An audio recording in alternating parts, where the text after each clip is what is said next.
escuchado de la parroquia Nuestra Señora del Rosario, y nos da mucho gusto recibir a nuestro amigo Héctor López Bello, quien hoy ha preparado el tema de la Navidad y la Epifanía en el arte. Quisiera decir nada más algunas cuestiones de Héctor, de su currículum, así brevemente. Él es licenciado en Derecho por la Universidad Panamericana, también es doctor en Derecho por la Universidad Rey Juan Carlos de Madrid, es catedrático de las asignaturas de Argumentación Jurídica, Filosofía Jurídica, Hermenéutica, Teoría del Derecho, así como otros centros educativos, como el Instituto Nacional de Desarrollo Jurídico. Y bueno, es un gran honor que hoy nos acompañe en esta sesión, una sesión de amigos. Estamos conectados de varias parroquias, estamos conectados de distintos lugares, y lo que nos une pues es ese querer saber más sobre nuestra fe, y también cómo la fe se puede expresar a través de la belleza. Al final pues sabemos que la fe pues es esa virtud que el Señor nos da para poder creer en lo que no vemos, y una manera también de llegar a Dios pues es a través de la belleza que encontramos en la naturaleza, que encontramos en nuestra propia vida, y nos preguntamos quién es el autor de tanta belleza. Pues nos encanta que hoy Héctor nos acompañe. Él, como han escuchado, es especialista en estos temas de arte, de interpretación, y eso le ha permitido pues también meterse a temas muy interesantes de interpretación en el arte mismo. Pero sobre todo creo que nos da mucho gusto que esté Héctor con todos sus conocimientos, pero además de ser un gran profesionista, un gran investigador, pues sobre todo es una persona de fe. Y eso enriquecerá mucho la ponencia que nos va a dar el día de hoy. Así que, querido Héctor, bienvenido. Muchas gracias por tu tiempo, gracias por dedicarnos estos minutos, y esperemos que sea un bello regalo de Navidad, de Reyes Magos para todos los aquí presentes, y que lo disfrutemos mucho. Gracias, Héctor, nuevamente, y esta es tu casa. Muchas gracias. Muchísimas gracias, Padre Alan, querido amigo Padre Alan, y gracias a todas las personas que nos acompañan. Para mí siempre es un gusto compartir estos temas que a mí me agradan mucho, sobre todo pues por como lo decía el Padre, ¿no? Es otra vía también para acceder a la fe, porque a veces nos enseñan en el catecismo, más bien tenemos esa idea, ¿no? De que solamente se accede a Dios a través de una oración o a través de un libro y pues el arte ha sido una de las expresiones más maravillosas con las cuales se ha hecho una especie de catequesis a lo largo de los siglos y se sigue haciendo. Y el arte, desde luego, pues se encuentra, sobre todo el arte occidental, encuentra sus raíces más profundas, el arte como lo conocemos ahora, en una tradición cristiana. El arte, por lo menos a partir de la época medieval, el arte como tal cual lo conocemos, en todas sus expresiones, tiene un nacimiento desde el cristianismo. Y por eso es muy interesante que para apreciar el arte también tomemos algunas claves de fe. Algo que a mí me ha pasado mucho, a mí me gusta mucho el arte, me gusta mucho todos los temas estéticos, pero cuando tú ves y aprecias una escultura, una pintura con ojos de fe, le encuentras el verdadero significado porque te colocas también en el lugar del autor, no solamente te colocas en el lugar del espectador. Recuerdo hace unos años cuando tuve la fortuna y la bendición de estar en Roma, yo veía cómo varios turistas orientales, japoneses sobre todo, que iban en grupos, entraban a a la Basílica de San Pedro y estaban con sus cámaras tomando fotos, haciendo muchas fotos. Claro que les maravillaba, ¿no? Pero yo creo que no tenían esta misma experiencia estético-espiritual que puede tener un católico occidental cuando aprecia por qué Miguel Ángel diseñó la Basílica de San Pedro con esa estructura, por qué hizo la piedad de esa manera. Entonces, cuando tú le das una perspectiva cristiana al arte, lo aprecias dos veces más, lo entiendes dos veces más y lo vives mejor. Ir a un museo y tener un poco de conocimiento sobre las bases de nuestra fe, yo les aseguro que van a apreciar y van a entender muchísimo mejor todas las exposiciones que encuentran en los museos. Cuando vas a un museo y solamente encuentras una explicación sobre técnica del color, sobre perspectiva, sobre la escuela artística, te ayuda muchísimo, pero lo entiendes a la mitad. Entonces, lo que queremos hacer en esta charla es que a iniciativa del padre Alan, que amablemente me ha pedido que comparta con ustedes, es comenzar un ciclo de charlas que queremos hacer de manera constante, para que sea otra vía también para que accedamos al conocimiento de nuestra fe a través de la experiencia estética. No por algo Aristóteles hablaba de los famosos trascendentales del ser, ¿no? El bien, la bondad, la belleza. La belleza es un trascendental, es lo que nos hace trascender, lo que nos hace no quedarnos en esta esfera meramente perenne, efímera, fútil, sino que nos hace ir más allá. Y el arte es una vía para llegar a la trascendencia, a la auténtica trascendencia que es Dios. Por eso hoy quiero compartir con ustedes en esta primera charla de la que esperamos que, insisto, nos podamos después organizar y tener muchas más, a iniciativa aquí del padre Alan. En esta primera charla, el padre ha decidido que el tema sea, y totalmente lo compartimos, algo que está pegado pues con una efeméride que estamos viviendo todavía el día de hoy. Si bien es cierto que el domingo pasado en el calendario litúrgico celebramos la Epifanía de nuestro Señor, nosotros también tradicionalmente en México lo celebramos el día de mañana, el Día de Reyes, la Epifanía. Entonces, podemos decir que todavía estamos desde un punto de vista festivo en el tiempo de la Navidad. La Navidad no se celebra solamente un día, ¿no? Sino incluso, aquí no me dejarán mentir los amigos sacerdotes, esto se traslada hasta el bautismo del Señor, que sería el próximo domingo.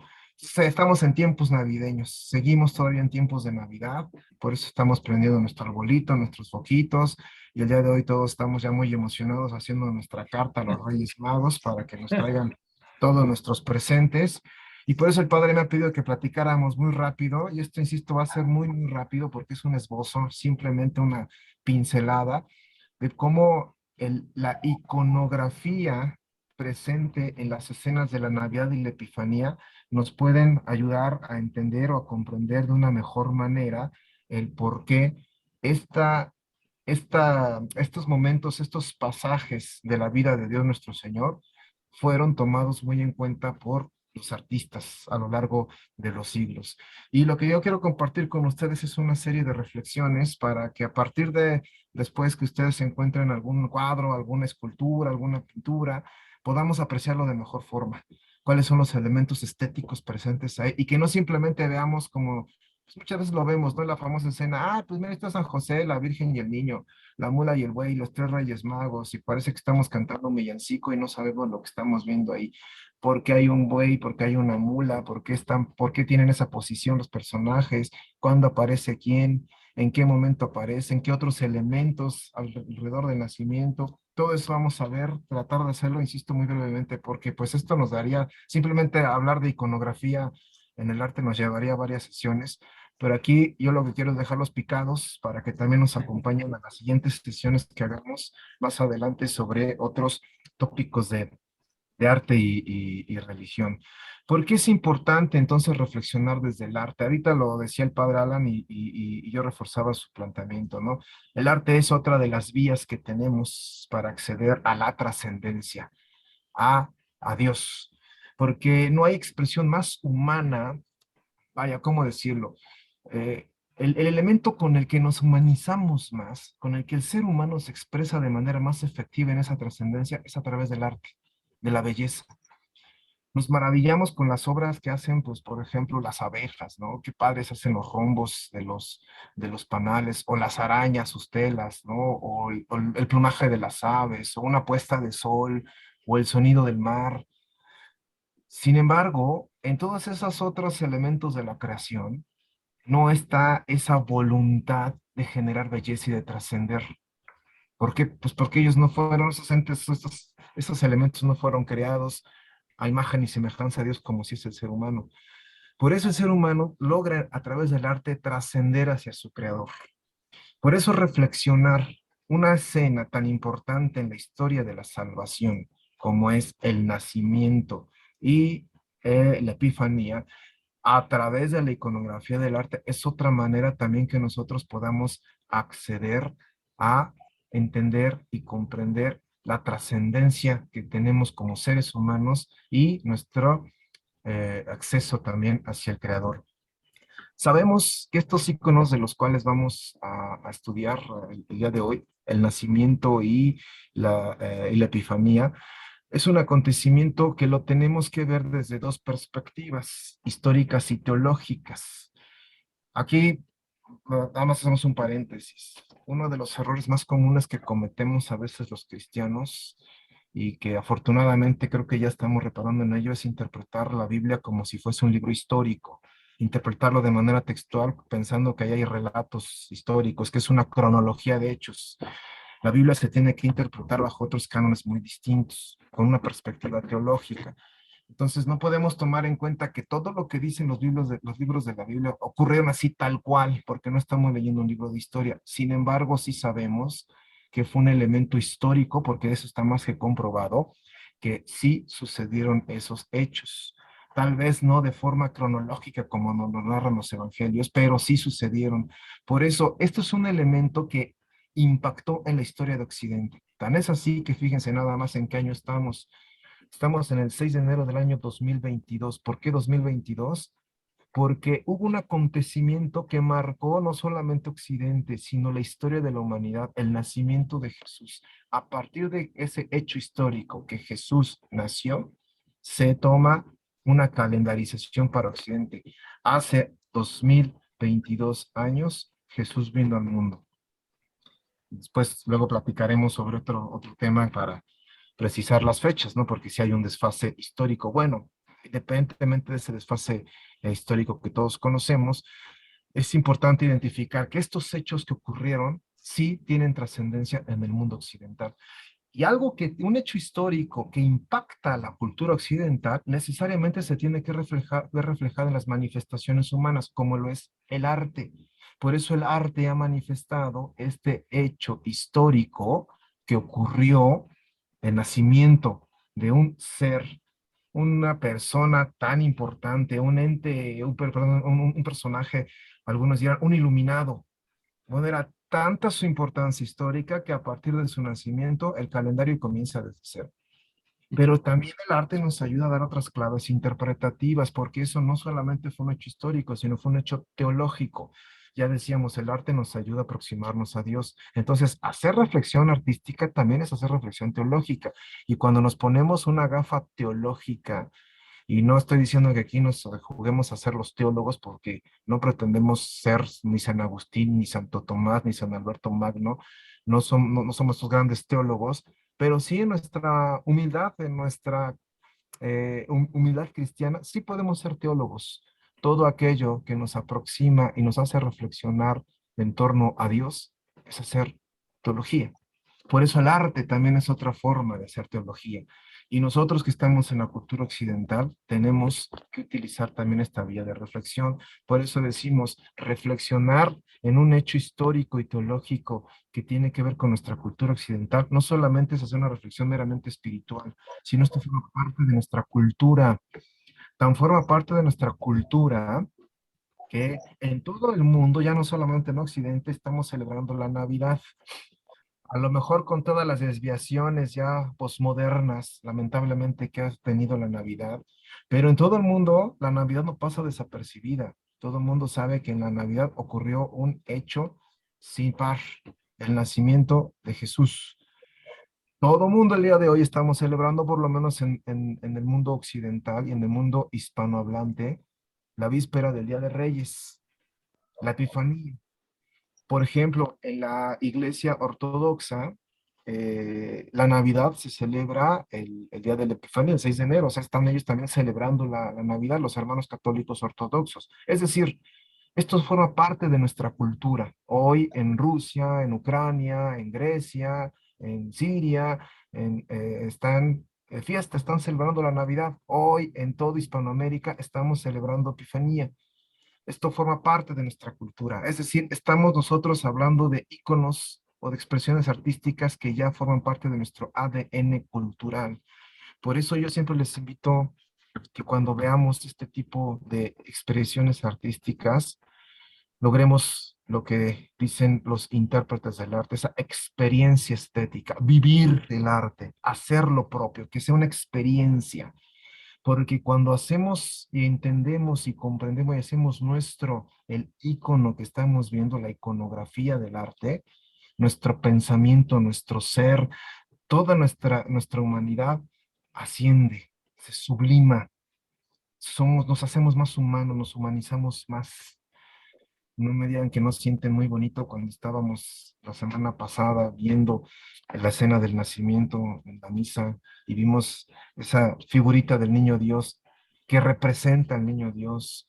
O cuando vemos estas imágenes que vamos a ver a continuación del nacimiento y de los Reyes Magos, bueno, todo eso nos acerca y nos hace que nuestro espíritu humano se sublime, trascienda, ascienda más. Por eso siempre es bueno ver el arte con ese sentido de trascendencia. Visto esta pequeña reflexión introductoria sobre la importancia de estudiar el arte, y esto nada más lo hago así como un colofón general, porque ya decíamos, esperamos tener más adelante otras charlas en torno a otros elementos histórico-teológicos, también entendidos desde el arte, desde las distintas formas de arte, no nada más desde la pintura, porque aquí vamos a hablar más adelante de música, vamos a hablar de literatura, vamos a hablar de teatro, vamos a hablar de toda, de escultura, de todas las bellas artes. Entonces, tomando en cuenta esto, vamos ahora sí a entrar de lleno a las dos escenas que nos traen aquí, nos dan cita esta noche. Vamos a estudiar primero la famosa iconografía en torno del nacimiento de Jesús. Esta palabra que a lo mejor la hemos escuchado y nos suena interesante. Siempre que veamos algún cuadro, algún retablo, alguna escultura, hay que entender lo que se llama en teoría del arte, la iconografía. Es decir, cómo está descrita una figura. En griego, icono, figura, grafos, grafei, cómo es escrito, digamos así, cómo está plasmada, qué significa eso que está ahí, qué significan esas imágenes que están ahí, por qué están ahí, por qué tienen ciertas posiciones, ciertos colores, ciertas formas. Bueno, todas las escenas que nosotros vemos, por ejemplo, del nacimiento, tienen una iconografía propia, como la que vemos, por ejemplo, de la resurrección o cuando vemos una crucifixión. Si se dan cuenta, todas tienen elementos generales, elementos que las identifican. Eso se le llama iconografía. ¿Qué iconos, qué elementos propios tiene cada obra de arte?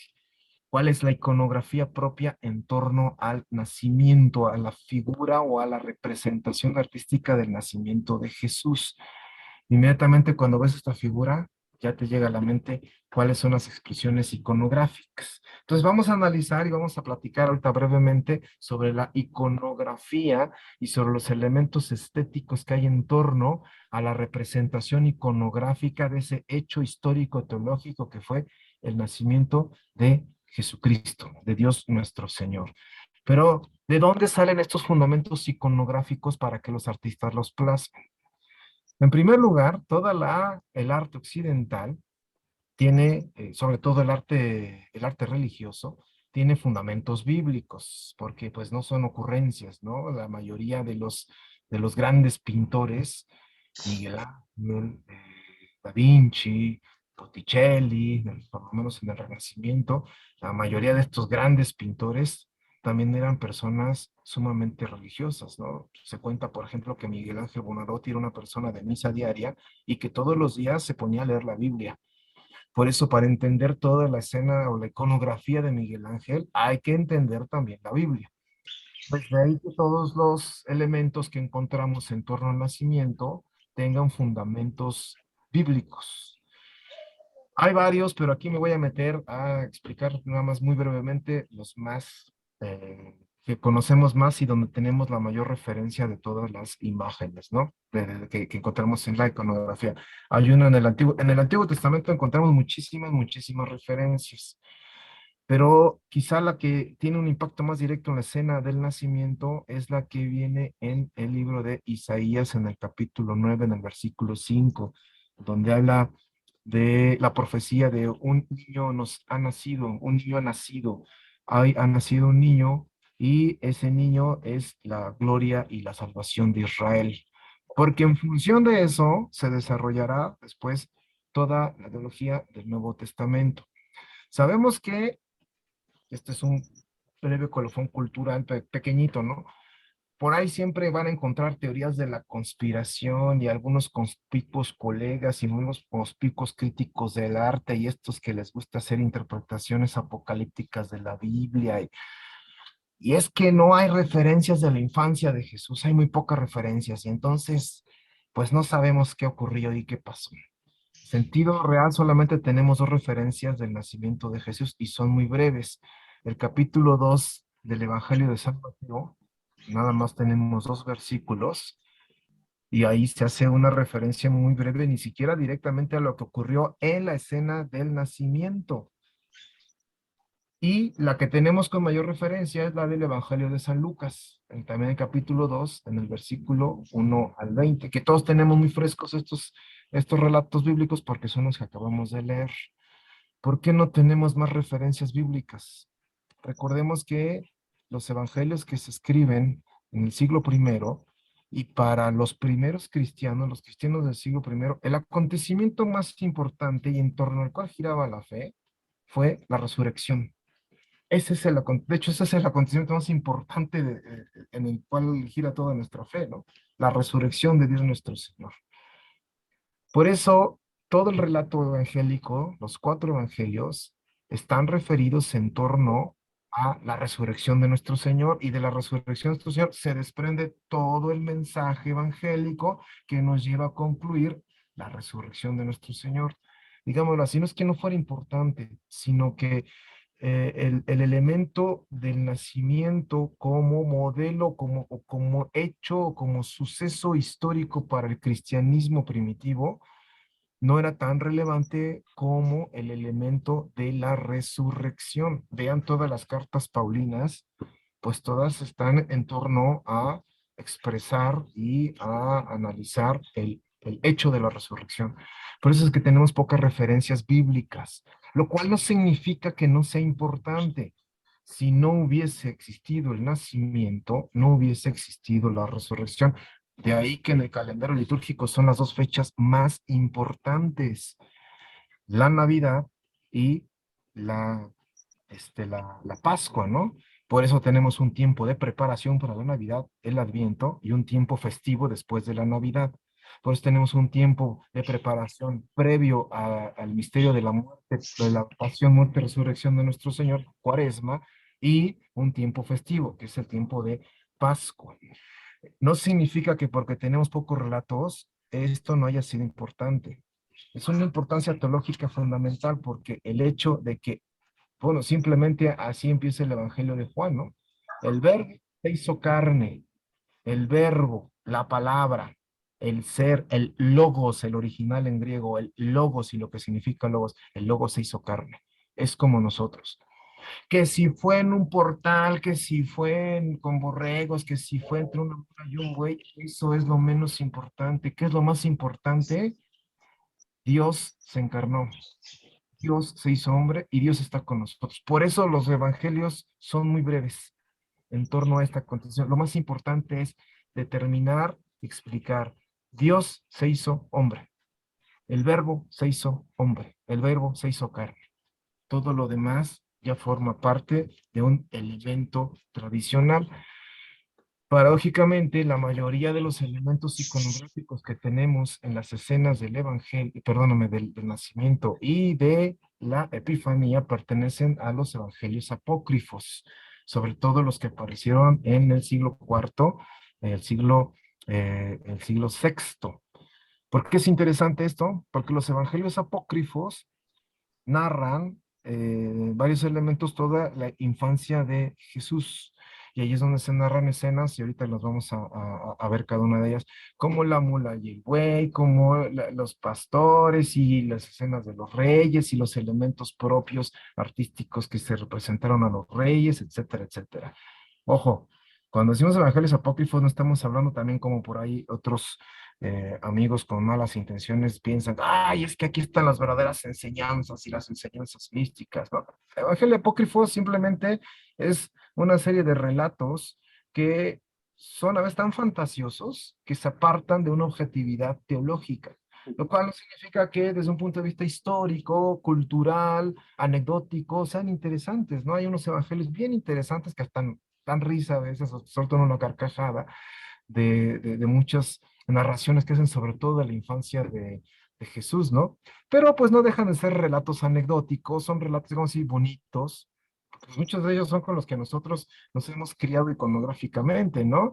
El niño Jesús jugando con los pajaritos de barro y que le soplaba y se echaban a volar, y el niño Jesús llorando y los pastores llegaban a consolarlo y colgaban los pañales. Bueno, casi todos los villancicos que cantamos están basados en relatos de los evangelios apócrifos, ¿no? Es un tema bien interesante que ya después lo platicaremos más adelante. Pero ahorita vamos a ver que muchas de las escenas en torno a la imagen del nacimiento están basadas sobre todo en los evangelios apócrifos, es decir, no tienen una base bíblica, ¿cómo decirlo así?, canónica, sino la iconografía tanto de Epifanía como del nacimiento tienen una base más desde el punto de vista de la tradición popular. Por eso es una imagen que se ha venido construyendo durante siglos. La tradición es lo que ha alimentado la imagen del nacimiento. Nadie estuvo ahí. No había reporteros, no había redes sociales, no sabemos qué fue lo que pasó ahí realmente. Sin embargo, sabemos qué pasó. Nos importa saber qué pasó y así narrarlo pues no, lo más importante es saber que Dios nuestro Señor nació. Todo lo demás entra dentro del relato tradicional. Por eso nosotros aderezamos la importancia de ese acontecimiento con cosas bonitas. Por ejemplo, cuando vas a una fiesta, lo más importante es el evento en sí, ya que si le pones globos, llevas un pastel, bueno, eso forma parte de la decoración, pero lo más importante es el evento en sí, el hecho en sí. Eso pasa con la imagen de el nacimiento y con la imagen de la Epifanía, ¿no? El hecho aconteció. Ya la tradición popular nos ayuda a irle aderezando, a irle poniendo otros elementos que le van a dar un matiz más estético, más bonito. O sea, no es lo mismo un cumpleaños con un pastel de un gansito o de un pingüino que un cumpleaños con un pastel, comprar una pastelera grande y con globos y con música, ¿no? Se ve más bonito, ¿no? Como que luce más. Eso pasa con estos acontecimientos históricos. Por eso podemos concluir que la iconografía que usualmente vemos en el nacimiento de Jesús no tiene un fundamento netamente bíblico canónico, sino todas estas escenas que han representado los artistas, incluso desde la época paleocristiana, es producto de la tradición popular del imaginario colectivo. ¿Se vale? Claro que se vale, porque finalmente es una manifestación cultural. Y la historia de nuestra iglesia, que es una iglesia viva, también se nutre de eso. Recordemos las tres fuentes de nuestra fe eclesial, ¿no? Que es la palabra, la Biblia, las Sagradas Escrituras, el magisterio y la tradición. Y dentro de la tradición de la iglesia, pues también entra la tradición estética y cultural. Por eso estas imágenes que vamos a apreciar, pues son más producto de la imaginación colectiva, de esa voluntad de colorear, de darle un adorno estético muy bonito al acontecimiento histórico. De todos los cuadros que veamos, tanto del nacimiento como eh, de la, de la Epifanía, vamos a identificar los elementos básicos.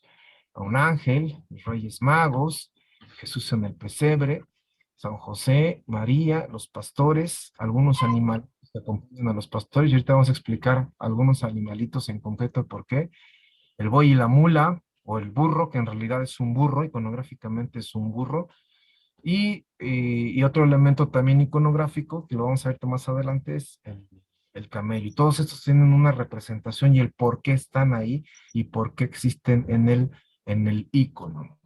¿Cuál es el antecedente iconográfico? Ya les decía, yo les adelantaba que por lo menos durante el siglo primero, siglo segundo y hasta más o menos la mitad del siglo tercero, el acontecimiento histórico-teológico más importante fue la resurrección de nuestro Señor y todo lo que significaba eso, muerte, pasión, resurrección.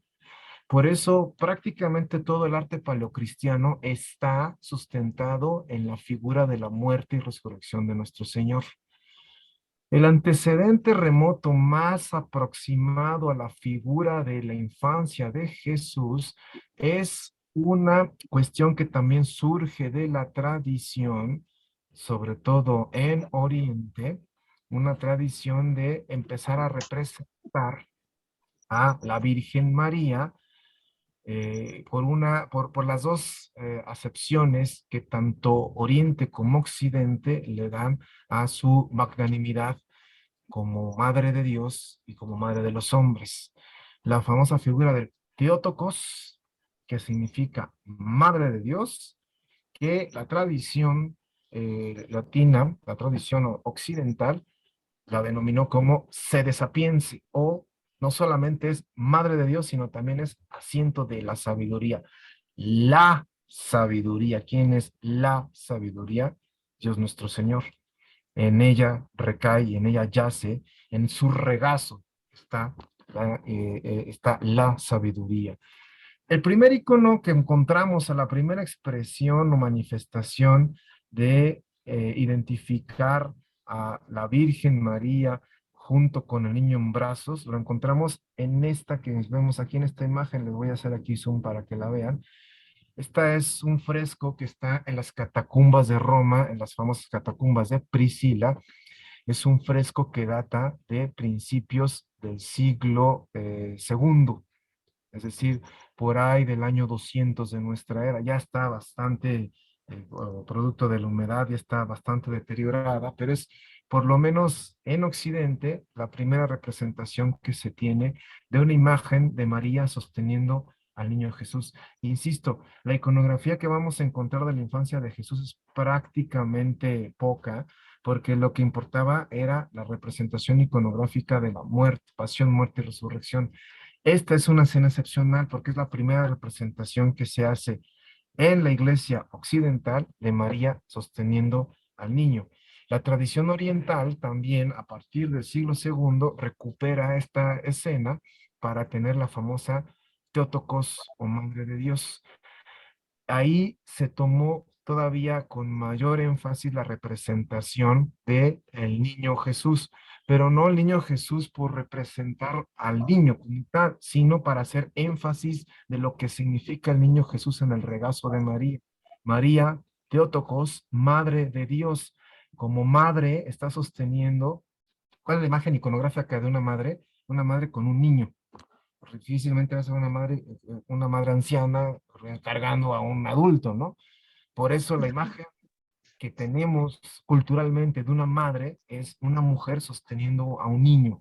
Para hacer énfasis en esta idea del Teotokos o la Madre de Dios en la iglesia oriental, se empezó a representar también la imagen de Jesús niño. Está la Virgen y está Dios niño como madre que es de Dios hecho hombre. Aquí tenemos una representación. Este es el Theotokos en un icono griego. Esto lo van a encontrar en la catedral, bueno, ya no es catedral ni iglesias, ahora es un museo en Estambul, la antigua basílica de Santa Sofía. Este icono está ahí. Este es un icono del siglo IV. Aquí tenemos un fresco de la misma imagen, pero esto es en Occidente. Esto es un fresco que encontramos este es arte que se llama románico. Este es del siglo IX y está la iconografía de María como el asiento de la sabiduría. Recordemos que en Occidente se denomina también sede sapiense o asiento de la sabiduría, donde la sabiduría se asienta, donde la debilidad o la fragilidad del niño en el regazo de su madre tiene cabida. Por eso se representa también a María con el niño en brazos sentada. Esta en Occidente fue la representación clásica, digámoslo así, fundamental del niño Jesús, del niño Dios. No se empieza a representar de forma más enfática iconográficamente, porque el acontecimiento mayor, teológicamente hablando, digámoslo así, o artísticamente hablando, era representar a María con el niño. Aquí tenemos aquí ya nos alcanza a ver otra representación iconográfica. Esta está muy bonita porque esta es de la iglesia armenia.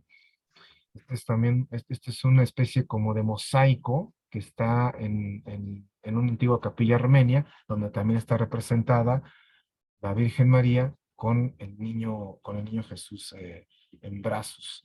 Este es, decimos, el antecedente iconográfico, la representación del niño Jesús. Ya a partir, por lo menos en el elemento pictórico, porque en el elemento escultórico lo encontramos más o menos a partir del siglo IV, ya se empieza a representar al niño Jesús y el nacimiento del niño Jesús. Pero aquí es muy importante entender por qué los distintos artistas han representado a las dos escenas, a los dos personajes más importantes del nacimiento, incluso por encima de todos los demás, digámoslo así. Los demás son como los invitados y el añadido. ¿Cuál es la figura central, los íconos más importantes del nacimiento? María y el niño. Por eso, el punto central siempre lo van a encontrar en cualquier cuadro que vean, ahorita los vamos a ver, el punto central siempre está y el punto focal del cuadro siempre va a estar en torno a la Virgen María y al niño Jesús.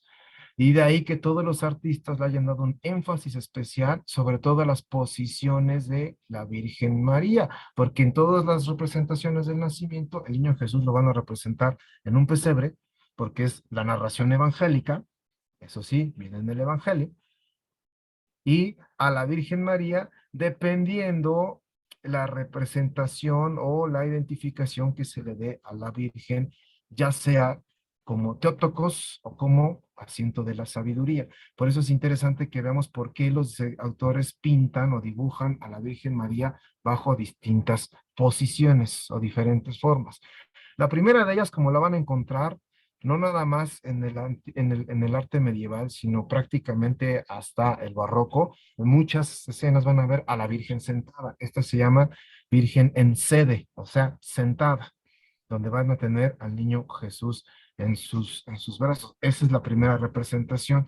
La segunda representación que se tuvo mucho en la época medieval, sobre todo a partir del siglo VI y también por interpretaciones de algunos padres de la iglesia, es a la Virgen María sentada.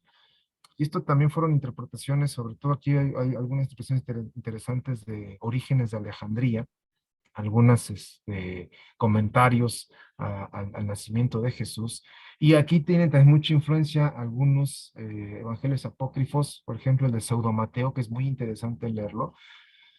Dice sobre todo este evangelio apócrifo y narra, bueno, la Virgen María, una de las características sublimes que le otorgó Dios nuestro Señor a la Virgen María fue dar a la luz al niño sin dolores de parto, se decía. Es decir, como que el niño Jesús salió así, ¡pum!, y a la Virgen no le dolió. Las que han sido mamás, pues sabrán que uno de los dolores más fuertes físicos que puede tener una mujer es el alumbramiento. Entonces difícilmente te puedes sentar, puedes andar caminando, ¿no? Entonces la representación cuando se ve a la Virgen María sentada o al lado al niño cargándolo al lado es porque sigue esa tradición, esa interpretación de pensar que la Virgen no padeció dolores, no estaba, digámoslo así, sufriendo al momento de nacer el niño Jesús. Aprovecho esta imagen porque voy a explicar otros dos signos interesantes y otras dos interpretaciones bíblicas que se empezaron a dar a partir, sobre todo, insisto, de los padres de la iglesia y de la tradición. En algunas escenas van a ver, sobre todo en la época medieval y en la iconografía oriental, al niño Jesús como amordazado, como vendado. Esta es una representación también para, insisto, vincularlo a la escena o al acontecimiento más importante teológicamente hablando, que insisto es la muerte y resurrección. ¿Qué pasa con un cadáver? Un cadáver está amortajado, está vendado, ¿no? Entonces, esta es como una especie de presagio, una especie como de representación que este niño, este pequeño niño, ha nacido para morir por todos nosotros. Por eso ven al niño en varias representaciones iconográficas amortajado. No es que esté, como uno dice, ah, ve que tiene su cobijita, está tapadito, ¿no? Bueno, pues lo queremos así más románticamente, pero la simbología iconográfica es justamente ponerlo al niño como amortajado.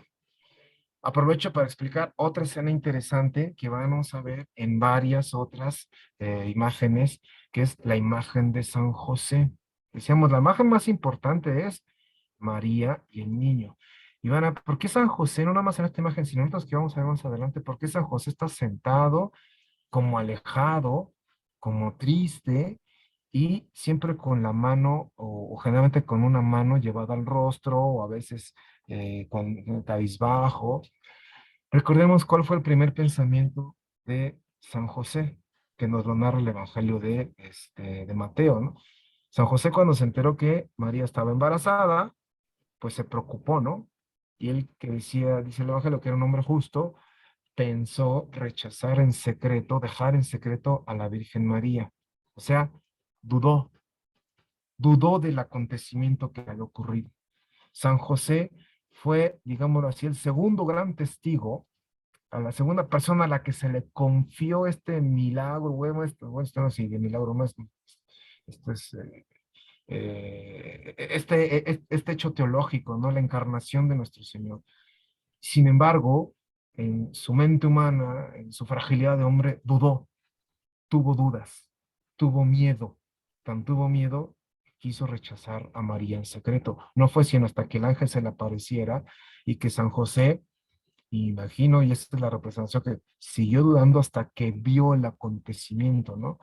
Por eso lo van a ver aquí a San José medio triste, medio cabizbajo, medio apesumbrado, porque San José fue una persona que dudó. Entonces imagínense qué pasa cuando, no sé, cuando te dicen, mira, pues vamos a hacer una remodelación en tu casa.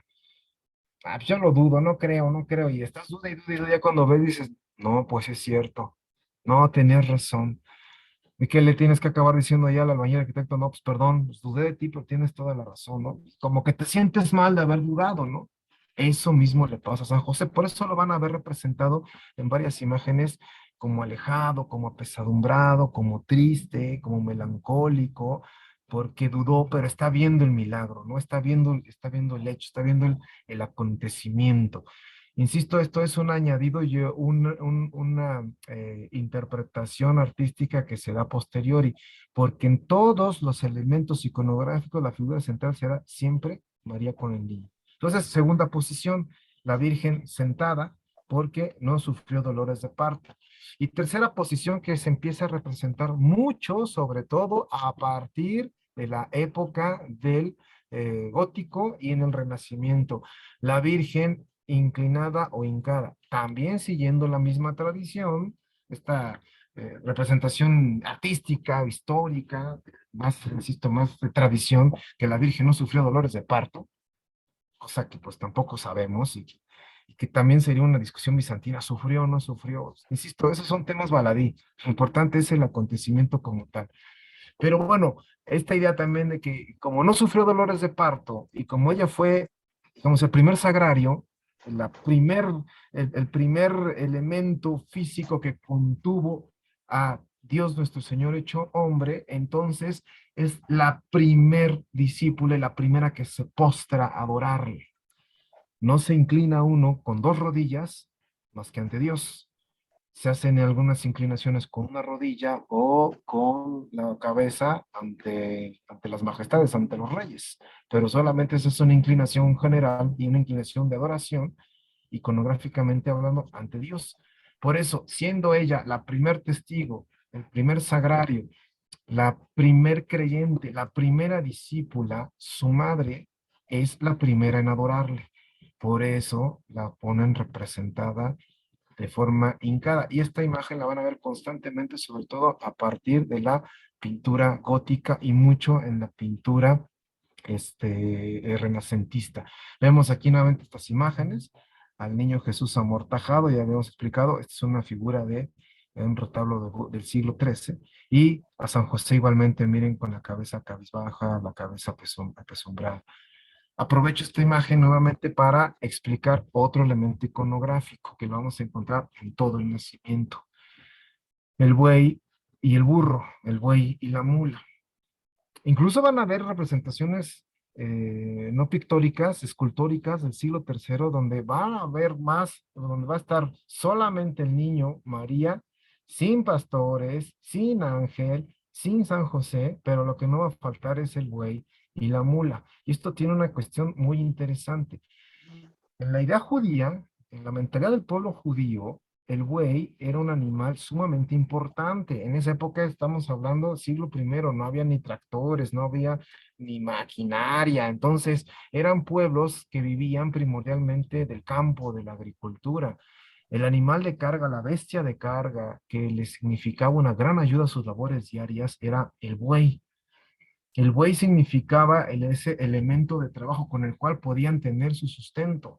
Por eso el buey significa el animal más importante desde un punto de vista material para el pueblo judío. Además que era lo que se le ofrendaba también en el cordero con que se hacían los holocaustos o las ofrendas a Dios, sacrificando corderos o bueyes.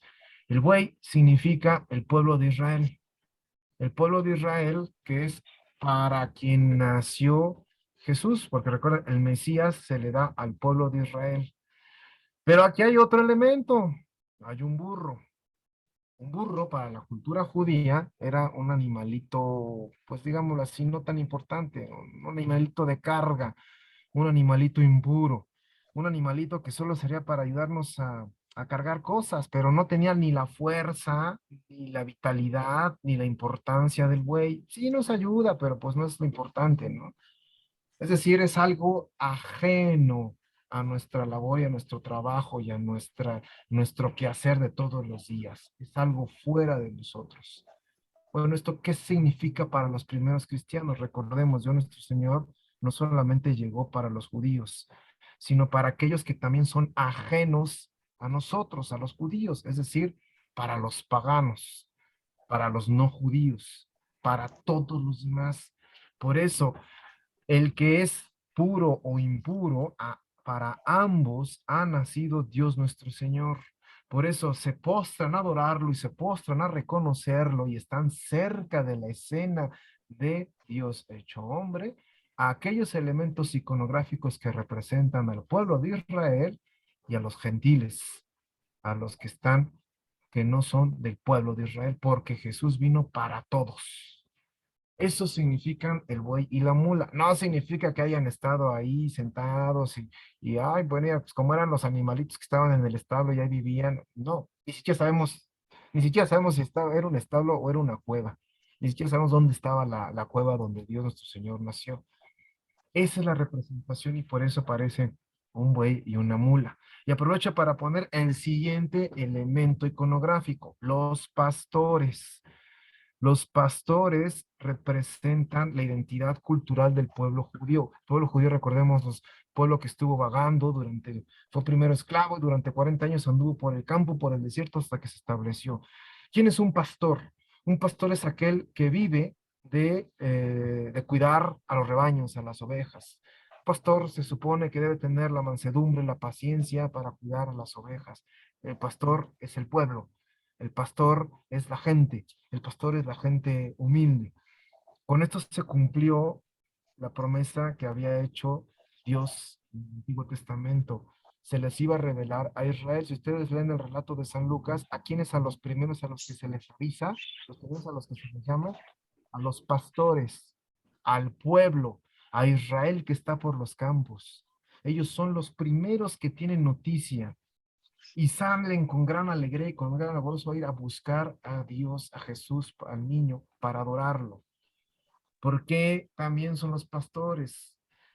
Esta escena muy bonita del Evangelio de Mateo, en el capítulo 25, uno de mis pasajes favoritos que hay que leerlo con hacer esta lectura teológica, donde Jesús, dando gracias a Dios, estoy citando de memoria, pero dice más o menos así, dando gracias a Dios, dijo, ¿no? Yo te bendigo, Padre, porque has revelado los misterios del reino a los pobres y a los humildes, y se los has ocultado a los sabios y a los entendidos.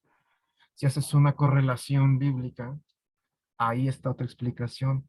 ¿Quiénes son los pastores? El pueblo, los humildes, los pobres. Son a los primeros a los que se les da el anuncio. Por eso los pastores intervienen en la figura del evangelio. No significa que así históricamente haya ocurrido, que llegaron los pastores y tocaron la puerta, podemos entrar, podemos pasar cuántos hay, ya llegamos, abren la puerta, ya llegan los pastores, pásenle, a ver si alcanzan café. No, O sea, no tengo certeza que haya ocurrido. Ocurrió, puede ser que sí, puede ser que no. Lo importante, y por eso se representa iconográficamente, es que Dios nuestro Señor llegó y se hizo en esa fragilidad humana, llegó y reveló primero sus misterios, como él mismo dijo, a los pobres, los humildes. Y los misterios del reino, o sea, no les reveló cualquier cosa, misterios del reino. El misterio, o sea, misterio de la salvación. Por eso los pastores aparecen siempre en primer lugar.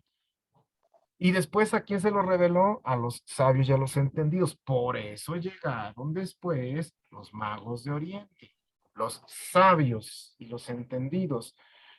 Por eso es que no es que históricamente haya llegado ya directo los reyes al portal de Belén. Si hacemos una correlación histórica, debieron haber llegado cuando el niño tenía ya 2, 3 años, ya el niño estaba ya sí, ¿no? Entonces, por eso explicamos, aprovechamos esta escena para entender otro elemento iconográfico. Entonces, son 3 elementos donde se ve la Virgen María. La Virgen María en sede, la Virgen María acostada y la Virgen María reclinada. Y van a ver cómo todas las demás escenas están en torno a ese elemento, ¿no? Y decíamos, el tercer elemento y último iconográfico, y esto lo explicamos un poquito con más profundidad, los Reyes Magos, los Reyes de Oriente. Primero se le revela a los humildes, pero también a los sabios y a los entendidos, porque Dios nuestro Señor nació para el pastores, que es pueblo de Israel, pero decíamos también hace rato, vino para todos los demás, quienes no son del pueblo de Israel, los que estaban lejos, o más allá de las fronteras de Israel, por eso decían que venían unos magos de Oriente, más lejos, a ellos, y también para ellos vino Jesús, para ellos está la salvación. Ellos venían buscando a la salvación, porque Dios viene para todos, no solamente para Israel. Jesús viene a salvarnos a todos, judíos y no judíos, dirá después San Pablo. Dios, nuestro Señor, murió para todos. Por ende, nació para todos. Por eso la imagen de los Reyes Magos se representa llegando a posteriori, llegando desde lejos. Y también se incluye en la escena del nacimiento porque finalmente los Reyes Magos forman parte de este conjunto del que hablábamos teológicamente hablando. Jesús viene para todos, para los pobres y para los ricos, para los judíos y para los no judíos. Y ahorita vamos a explicar un poquito más esta escena de Melchor, Gaspar y Baltasar. A partir quizá del siglo XIII, sobre todo con la famosa influencia de San Francisco de Asís, es que la figura del nacimiento comienza a tener una trascendencia artística ya como un ícono cultural, como un ícono escenográfico en Occidente. Ustedes recordarán que en el año de 1223, en la Navidad, San Francisco hace la primera representación del nacimiento con figuras. No significa que no haya existido antes la representación gráfica, pero se le debe a San Francisco mucho la devoción y la difusión artística, la manifestación estética del nacimiento, que lo hizo en una iglesita muy chiquitita que está allá en Italia, la famosa gruta en Greccio, una capillita muy chiquitita, ahí donde San Francisco estuvo. Aquí está la imagen de el icono, perdón, del fresco original de la representación del nacimiento. Vean, aquí está el niño naciendo, aquí le vienen a adorar, aquí está el niño Dios que está siendo amamantado por María, José, aquí en esta actitud que ya hemos explicado, de pesadumbre, de tristeza, de preocupación, pero también de alegría, ¿no? Es esta representación que San Francisco comienza a tomar, a darle importancia prácticamente en todo Occidente, ya se Marta, ya toma no gastes tanto. desde ¿Ya no la lejos quieres ver? como la No, ya escena está muy larga primordial. la narración. Ay, si podemos cerrar nuestros micrófonos, por favor, muchas gracias. La escena del nacimiento como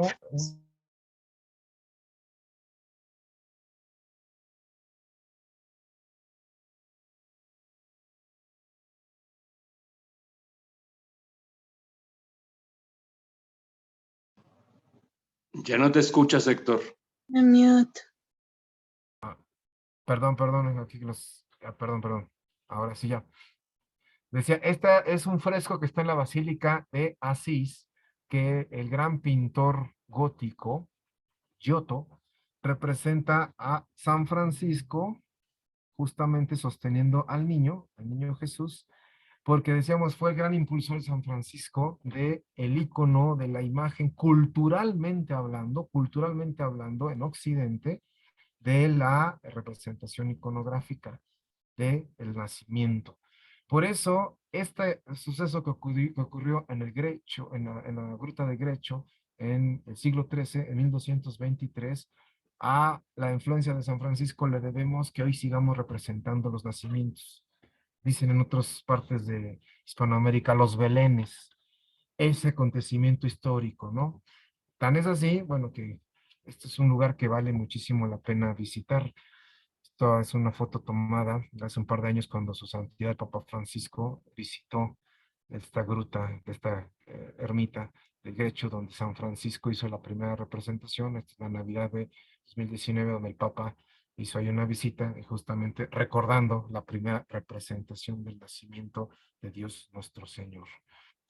Ya tomando y explicado estos elementos iconográficos, vamos a hacer un recorrido muy rápido y muy panorámico sobre algunas de las escenas más interesantes en la historia de la pintura. Y vamos a tomar nada más algunas, porque si aquí esto nos llevaría a una charla de varias horas, pero vamos a hacer una representación de las más figuras más representativas que ustedes van a encontrar en internet o en programas o en folletos o en libros de historia del arte en torno al nacimiento. Este me gusta muchísimo, este también es de Giotto, está en la Capilla Scribeni. Esto es un fresco que se llama La Natividad de Jesús del siglo XIV, hecho en 1313, pero aquí vean, ya insisto, ahora que hemos explicado entendemos un poquito más la representación iconográfica que aquí vemos, porque no es lo mismo llegar a ver un fresco y dices, ah, es de Giotto. Pues, Giotto es uno de los más importantes pintores en la historia del arte, pero no es lo mismo llegar y ver un fresco que ahora sí entenderle y verlo y ahora sí comprender por qué está esta escena así.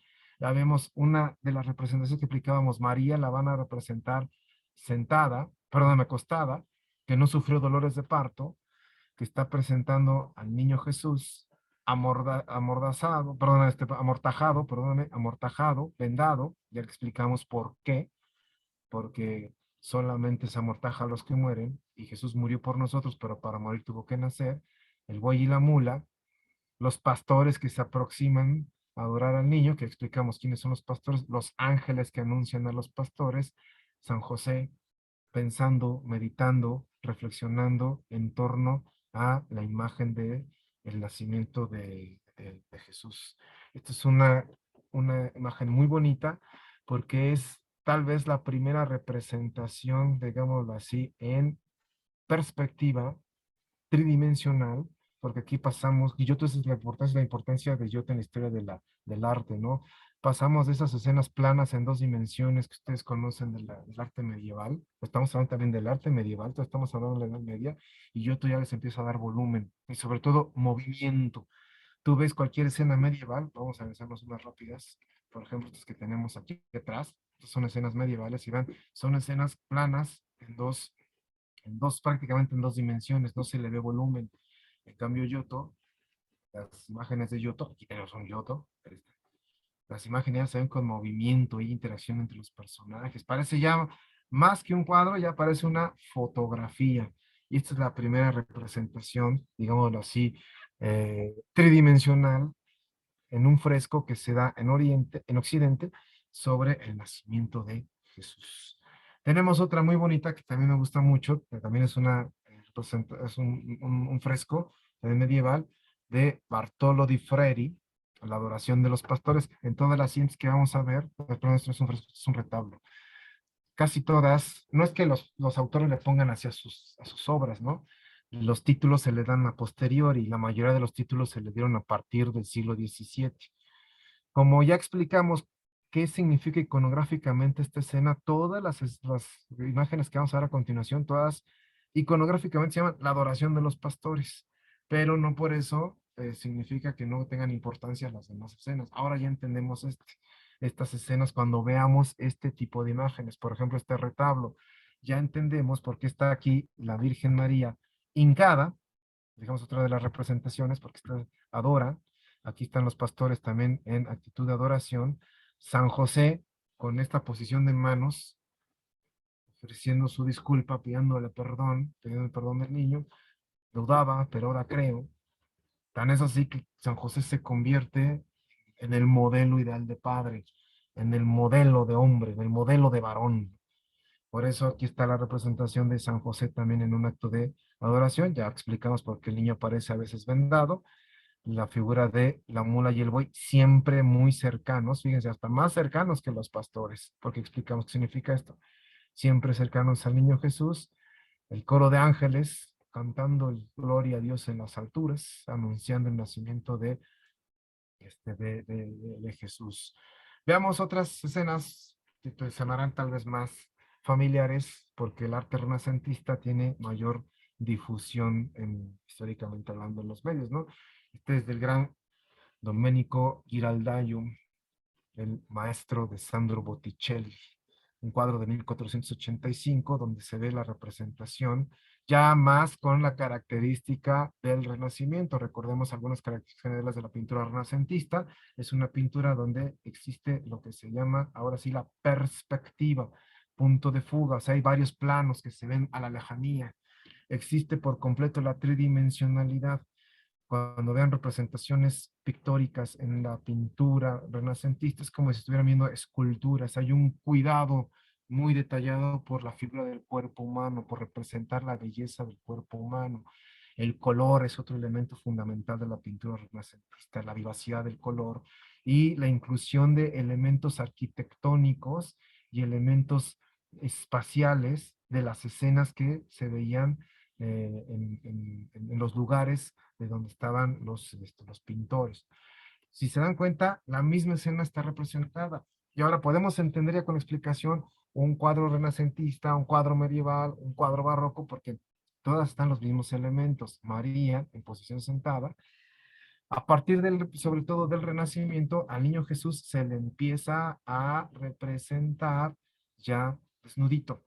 Y esta es también otra interpretación teológica que se empieza a dar por una relectura, sobre todo de la teología tomista.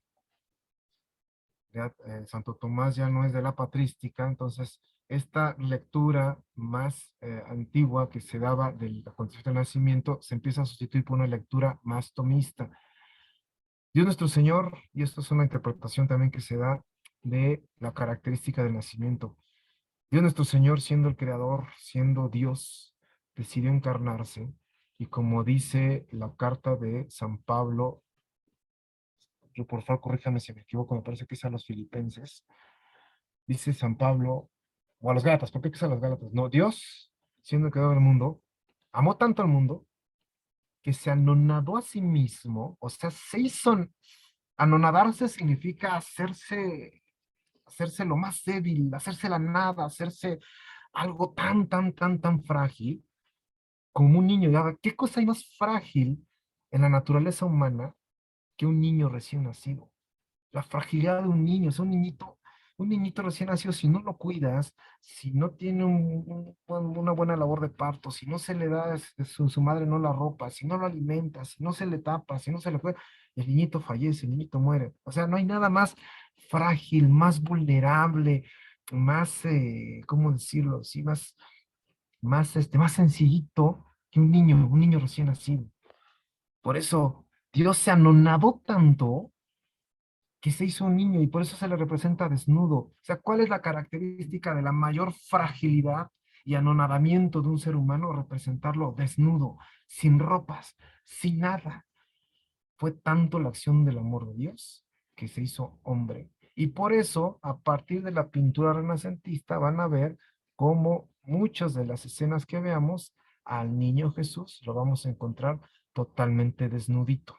Y no tiene nada que ver, como hay algunas otras interpretaciones muy artísticas, pero poco cultas y poco teológicas. No, es que ya era una especie como de de reclamo y una especie también de alzar la voz en contra de la iglesia y de tanta censura. No tiene nada que ver. Quien habla de eso y quien dice eso y quien dice que en el Renacimiento se hacía la representación del niño desnudo como una especie de acto de rebelión es pura ignorancia.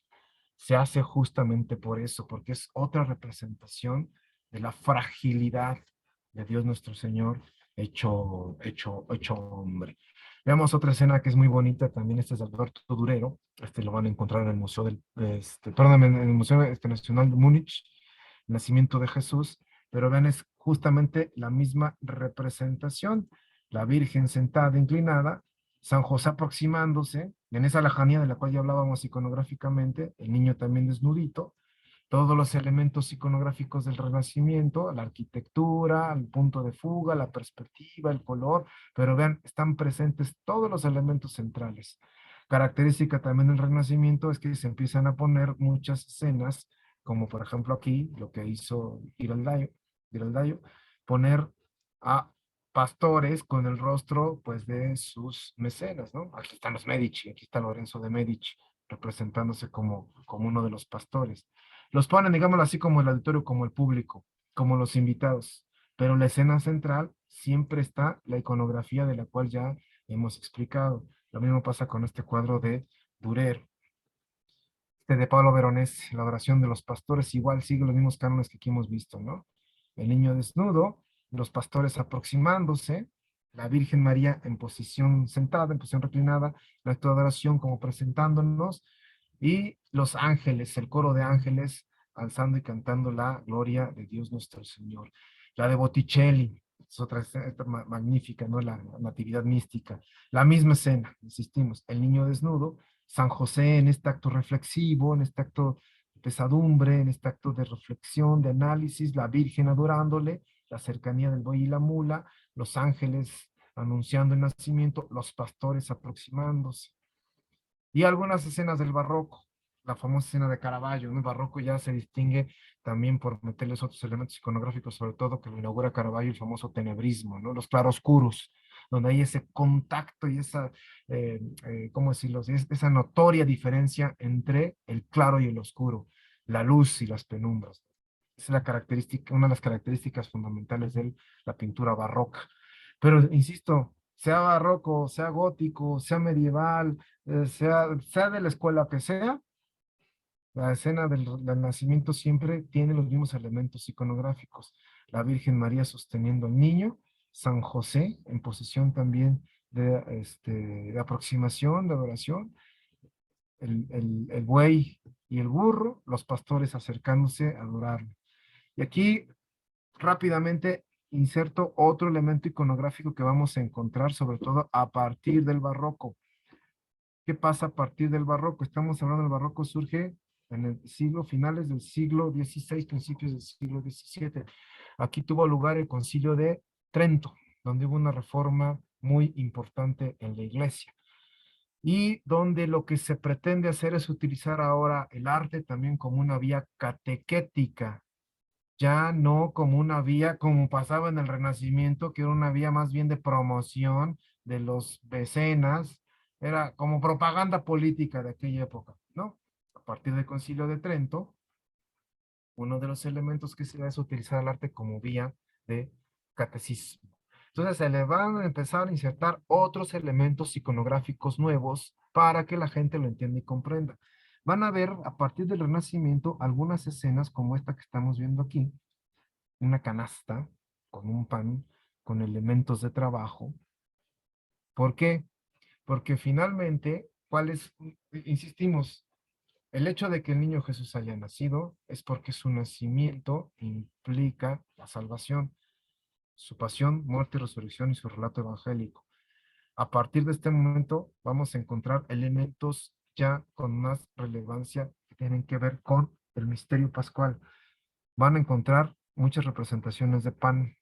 Aquí está cortado, pero aquí también hay una bota de vino. Recordemos que en la Eucaristía Dios se queda con nosotros en forma de pan y vino. Otro, otro cuadro que es muy bonito también, totalmente barroco, de Juan Bautista Maino, la adoración de los pastores, está en el Museo del Prado. sigue estos cánones barrocos. Ya lo decíamos, esta cuestión de la identificación entre los claroscuros, la luz y el color, la luz y el oscuro, ¿no? Después platicamos, hacemos si quieren otra sesión para explicar escuelas pictóricas. Aquí estamos nada más en torno a la iconografía. Aquí vemos como que hay una reivindicación un poquito mayor de la figura de San José, porque también es a partir de Trento donde la figura de San José empieza a cobrar mucha importancia, una relevancia fundamental. Por eso vemos aquí a San José besando la mano del niño Jesús y la Virgen en la misma posición. Aquí hay otra escena muy bonita, otro elemento iconográfico que se añade. ¿Se acuerdan que habíamos dicho que los pastores es el pueblo de Israel? Ahora es el pueblo en general, por eso al pastor se le empieza a vestir y se le empieza a colocar como una especie de personaje cotidiano. Por eso van a ver en el barroco a los pastores vestidos como se vestía la gente y se empiezan a insertar 2 o 3 elementos iconográficos nuevos. Aquí están. Van a empezar a ver a partir de ahora borregos, chivos. ¿Por qué? ¿Qué pasaba en Israel? Aquí, como decíamos hace un momento, cómo se hacían los sacrificios, cómo era antiguamente el sacrificio, se sacrificaban animales. Bueno, Dios nuestro Señor nace, digamos así, este es como el primer altar, por eso si se dan cuenta, ahora la iconografía en el barroco de los pesebres son como altares. ¿Quién está en el altar? El cordero que ha nacido para morir por nosotros. Por eso están aproximándole a un animal para ser sacrificado e incluso vean, van a encontrar esta escena constantemente. Jesús además se convierte en el buen pastor, van a encontrar a las ovejas, incluso esta oveja ya está sacrificada.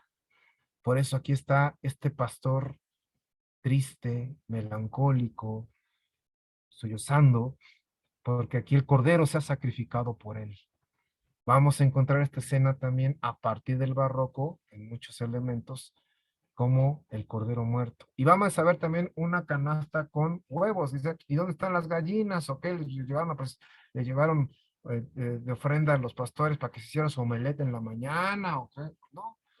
Iconográficamente, otra de las representaciones pascuales de Jesús es el huevo.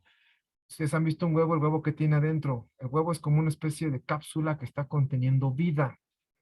Mientras nace el pollito, hay una vida ahí adentro, la cápsula le protege. Es más o menos como una representación del sepulcro.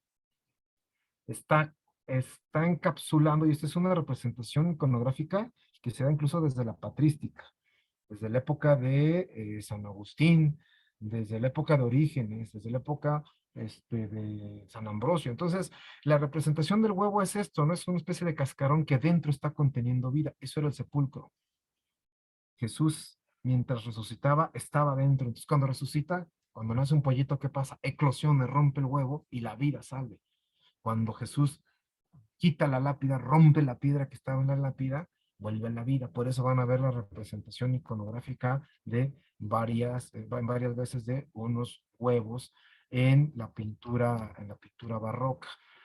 Aquí tenemos otra muy bonita de Tiziano Vitello, este también está en el Museo del Prado, donde volvemos a encontrar los elementos iconográficos a los que ya no nos detenemos, ¿no? La desnudez del niño, pero aquí está San Francisco como haciendo una reminiscencia y una especie de recordando, explicándonos, porque San Francisco fue el gran impulsor de la figura del Renacimiento. Esta de Rembrandt que a mí me encanta, esta está en el Museo Nacional de Amberes. No se nota mucho porque es un cuadro un poquito difuso, pero vean, nuevamente, la imagen y el punto central siempre, siempre, siempre es la Virgen con el niño Jesús y los pastores adorándole. Otro elemento iconográfico que se me olvidó explicarles hace un momento es que van a encontrar en algunas escenas barrocas a un perrito. Perro también simboliza, desde un punto de vista iconográfico cristiano, la fidelidad, porque el animal más fiel al hombre es el perrito. Entonces, es otra representación de la fidelidad al misterio que se está aquí llevando a cabo. Somos fieles porque Dios es fiel a su palabra, se hizo hombre, entonces nosotros vamos a ser fieles a su mensaje. Cuando ven un perrito representado en alguna escena artística religiosa, significa fidelidad, no significa, este es el patrono de los perritos, que quiere mucho los perritos, no, significa fidelidad. Por eso los dominicos son dominicanis, los perritos del Señor. Somos los más fieles al Señor. Por eso San Francisco lo pueden presentado con un perrito, porque pues uno de los carismas de los dominicos era esa fidelidad al Señor. Por eso es que eran, bueno, son tan estudiosos, tan llevados al estudio, ¿no? Otra representación, esta es de Francisco de Zurbarán, que gran pintor español. Encontramos los mismos elementos iconográficos que explicábamos, ¿no? Un cordero muerto, los pastores aproximándose, el niño desnudo presentándose en un altar, los huevos que representan la resurrección, o la eclosión de la resurrección. Este que a mí me encanta, es de mis favoritos, de Bartolomé Esteban Murillo, también está en el Museo Nacional del Prado. La misma escena, vean, los mismos elementos iconográficos, un pastor, o sea, el pueblo, nosotros, sostenemos también este misterio pascual. Aquí está el cordero que se le está presentando, porque en el altar está el cordero que nació por nosotros y el cordero que también será muerto por nosotros. Y por último, este a mí me encanta y lo quise traer a colación porque este es un mexicano, Cristóbal de Villalpando. Este es un óleo que está en el Museo Nacional del Virreinato aquí en Tepozotlán, pero vean, sigue los mismos elementos iconográficos, ¿no? Y los que ya explicamos, el buey y la mula, los ángeles, el niño, los pastores, aquí presentando aquí a los huevos que representan la resurrección de nuestro Señor. De aquí, bueno, otro elemento de Dios nuestro Señor, también el renacimiento de el Greco y la adoración de los pastores. Esto en términos generales, si se dan cuenta, es el elemento iconográfico del nacimiento. Aquí hay varios elementos iconográficos del nacimiento, de los cuales ya los habíamos explicado hace un momento. Y muy brevemente, porque también yo ya lo adelanté, vamos a explicar ahora, les voy a robar 10 minutitos más, ahora vamos a explicar el elemento iconográfico típico de lo que se llama la Epifanía. Permítanme aquí, vamos a compartir. Ahí, no sé si ya se está, si se está viendo. Permítanme. ¿Sí se está viendo ahora? Sí, sí, estamos viendo tu pantalla. Ah, aquí está, perfecto. La Epifanía. Aquí está. Muy brevemente. Ya les había explicado toda esta cuestión iconográfica, aquí nomás vamos a adelantarte. Bueno, sabemos que la Epifanía es la manifestación, darse a conocer de Dios. Epi de griego, de griego epi, que significa sobre, fanos, voz, expresarse por encima de la voz, o sea, darse a conocer. Literalmente, Epifanía es darse a conocer. ¿Dónde se da a conocer ya no solamente porque para el pensamiento israelita, para el pensamiento del Antiguo Testamento, bueno, pues Jesús llegó a los pastores, pues eso ya lo sabíamos, porque Dios había revelado a nosotros, al pueblo de Israel desde el Antiguo Testamento. Pero ya dijimos, Dios se hace hombre para todos, para todos. Entonces ya se manifiesta a toda la humanidad. ¿Quiénes faltaban después del pueblo de Israel? El resto de la humanidad, los gentiles, los no judíos, los occidentales, que es justo lo que representan los de Oriente, los magos de Oriente, los sabios, los que vienen desde lejos, los que no son de nosotros, que no están con nosotros, que vienen desde más lejos, desde Oriente, y vienen a adorarlo, porque lo vienen a reconocer como lo que es, como el Salvador. No significa, insisto, aquí estamos en una charla cultural, no significa esta lectura literal, no es que, mira, vinieron Melchor, Gaspar y Baltasar, son los reyes magos de la ilusión que vienen del lejano oriente a la adoración del niño Dios y vienen en su cabello. No, no, no, digamos, históricamente, fácticamente, eso no pasó.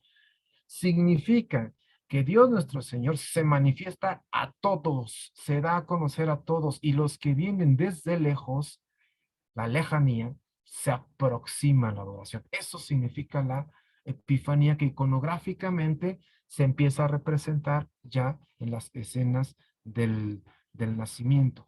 ¿Cuáles son los fundamentos? La única fuente bíblica directa que tenemos de la figura de los famosos Reyes Magos está en el Evangelio de San Mateo, en el capítulo 2, versículos 1, ustedes se la saben. Cuando llegan los Reyes Magos, llegan con Herodes, oye, que aquí van a ser el Salvador. Y Herodes dice, a mí no me invitaron a la fiesta, ¿dónde está eso? Y esta en suspicacia les dice, pues vayan, búsquenlo y ya cuando lo encuentren me invitan para yo ir a la pachanga, pero les había tendido una trampa y finalmente el ángel les dice, no, compadres, váyanse por el otro lado porque este cuate no quiere pagar cover y se quiere echar al anfitrión. Y los reyes se alejan. Esa es la única referencia bíblica que tenemos de los reyes, pero ahí nunca nos dice que eran tres y que venían del lejano oriente a la adoración del niño Dios y que venían con su camello y con sus elefantes. No, volvemos a lo mismo. ¿Eso es trascendente? ¿Sí es importante? No. ¿Qué es lo importante? Saber que Dios nuestro Señor nació para los cercanos y los lejanos, que nosotros también nos podemos aproximar al misterio. Todo lo demás es decoración. Los evangelios apócrifos del siglo IV, el de Pseudo Mateo y el de el evangelio, no me recuerdo ahorita, disculpen, no me viene a la memoria porque hace tiempo que leí los evangelios apócrifos, el evangelio de la natividad y de la infancia de Jesús y el Pseudo Mateo son los que hablan y los que nos cuentan que hasta les dan el nombre, ¿no? Melchor, Gaspar y Baltasar, y que sí venían y venían en caravana y todo esto. Insisto, eso forma parte también de la iconografía. Pero esto se lo debemos mucho, esta figura de los Reyes Magos, a la enseñanza de los padres de la iglesia, sin que esto sea clase de patrística, pero recordemos que los padres de la iglesia hacen una interpretación muy bonita del capítulo 2 del Evangelio de San Mateo. Se acercan y se empiezan a representar como tres, porque hay tres lecturas, ¿no? Pueden ser las tres edades del hombre, por eso siempre representan a un rey mago mayor, un rey mago pues, de edad mediana y un rey mago joven, las tres edades del hombre. También se hace una expresión de que pueden significar las tres culturas que existían en ese momento, ¿no? Europa, por eso ponen uno blanco, Asia, por eso ponen un pastor más amarillo, y África, por eso ponen a Baltasar negrito. Y también es donde se les empieza a dar los elementos que van mostrando, ¿no? El incienso, el oro y mirra, que eso sí viene en el Evangelio, pero ¿por qué? Ya la enseñanza a los padres de la iglesia, ¿no? Incienso porque se le reconoció como Dios, oro porque se le reconoce como rey, y la mirra, lo que era ese elemento aromático que se le ponía a los cadáveres para que no se descompusieran tan rápido, porque es un hombre.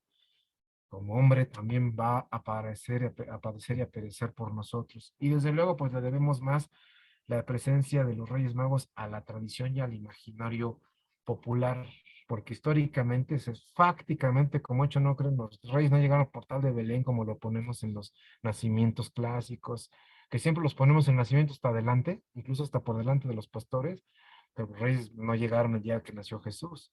Si seguimos el relato bíblico, porque antes el ángel le dijo a José, toma al niño y huye con ellos a Egipto.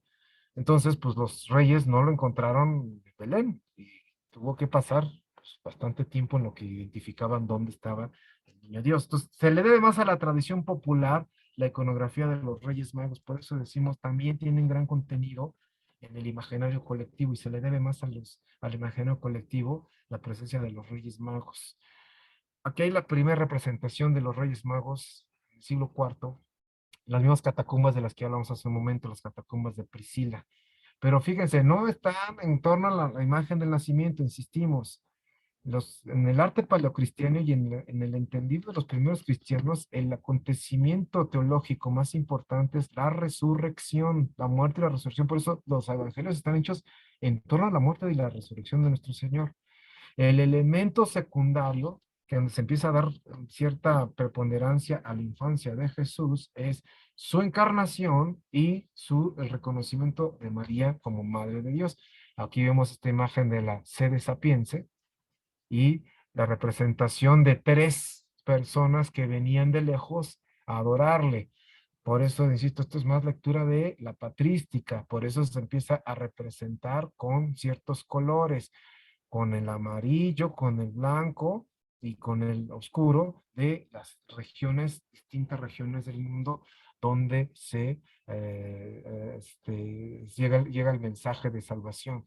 Este está en el frontispicio de esta habitación de las catacumbas de Priscila. Cuando vayan a Roma, no dejen de hacer un viaje a las catacumbas, vale muchísimo la pena. Este fresco sigue actualmente en este lugar. Decíamos que esto responde más a la tradición popular. se empieza a representar iconográficamente mucho, insisto, a partir de las lecturas de la patrística y empiezan los Reyes Magos a tener más tradición como figura iconográfica en Oriente que en Occidente. Por eso las primeras representaciones artísticas las van a encontrar sobre todo en la iglesia oriental, en la iglesia de Constantinopla. Esta es una que está en la Catedral de Ravenna, en Italia. Dice, "Pero eso no está en, esto no está en Occidente". Bueno, pero después de Constantinopla, el arte bizantino que pueden encontrar con mayor claridad está en Ravenna. Ahí se empieza a representar a los tres pastores, a las imágenes de los tres pastores como imágenes que se van aproximando a el niño Jesús y ya se le empieza a poner estos atributos iconográficos, el incienso, el oro y la mirra. Y como decíamos, en tres momentos, ¿no? El hombre maduro, el hombre joven, el hombre mayor y el adulto mediano. Perdón, sí se está viendo la pantalla porque me dice que dice el padre Alan que parece que se quedó en la imagen, en la primera imagen de la Epifanía. ¿Sí estamos viendo esta pantalla? De No, la Catedral de Ravenna. voy a cambiar la pantalla. A ver, vamos otra Ya vez, pues. va de nuevo. Pero perdón, creo que aquí se quedó trabada aquí la imagen. A ver, permítanme, voy a volver a poner la imagen. Nuevamente, perdónenme. Listo. Ahora sí ya se ve. Perdónenme, aquí están las catacumbas que les hablaba, las catacumbas de Priscila en Roma, para que vayan a ver el fresco de la representación del niño Jesús. Y aquí está el mosaico que decíamos de la iglesia de Rávena San Apolinar en Rávena, Italia, donde ya se identifica a los tres elementos iconográficos, a los tres reyes magos, el hombre, el adulto mayor, el anciano, el joven y el hombre maduro, llevándole y aproximándose con los tres ofrendas que se le dan al niño Jesús. Aquí se ve la escena completa. Pero si se dan cuenta, no es la escena del nacimiento, no es la escena del nacimiento en sí, es el reconocimiento. Vamos aquí a hacerle un poquito más la imagen. Se ve un poco borrosa, pero aquí se ve más claro todo el mosaico de la Catedral de San Apolinar, la Basílica de San Apolinar. Aquí está Teótocos, la Virgen, la Madre de Dios, y, bueno, rodeada de los arcángeles, y se aproximan los magos de Oriente a presentarle sus regalos, reconociéndolo como lo que es, como Dios, que ese niño pequeño es Dios en los brazos de su madre, pero en sí no es la representación del nacimiento. Esta es la representación iconográfica de la Epifanía. El niño se está manifestando a los hombres. Aquí ya vamos ahora a una representación más de Occidente. Este es un altar románico, este es temple sobre madera del siglo XII, donde se hace ya la representación siguiendo la tradición oriental. Decíamos, es la tradición oriental y los padres de la iglesia oriental, el único padre de la iglesia occidental que habla mucho de esto es San Agustín, pues son los padres de la iglesia oriental quienes empiezan a representar como tres personajes, insisto, por lo que decíamos, ¿no? Las tres edades del hombre, las tres culturas o los tres elementos culturales geográficos que había, porque Dios nació para todo el mundo, lo que se conocía en aquel momento, y siguiendo la tradición oriental, en Occidente también se empiezan a identificar como tres personajes, y aquí son representados en Occidente a la usanza de la figura que ellos conocían, así se vestían los reyes, sobre todo estos reyes visigodos. Como se vestía un rey, pues dicen, eran magos de Oriente, eran gente que venía de lejos, eran conocedores, eran sabios, y quién es la figura del sabio, del potentado, del poderoso que tenía el rey. Por eso se les representa con la iconografía del rey. O sea, el rey se postra ante el niño, pero veamos, no es la escena, insisto, del nacimiento, sino es una escena distinta, la escena de la epifanía. Por eso aquí no están los elementos iconográficos de los que hablábamos hace rato. El buey, la mula, los pastores, José, no, porque esta es una relación directa. La epifanía es reconocer cuando Dios se manifiesta a todos y adorarle como hombre, como Dios y como rey que es.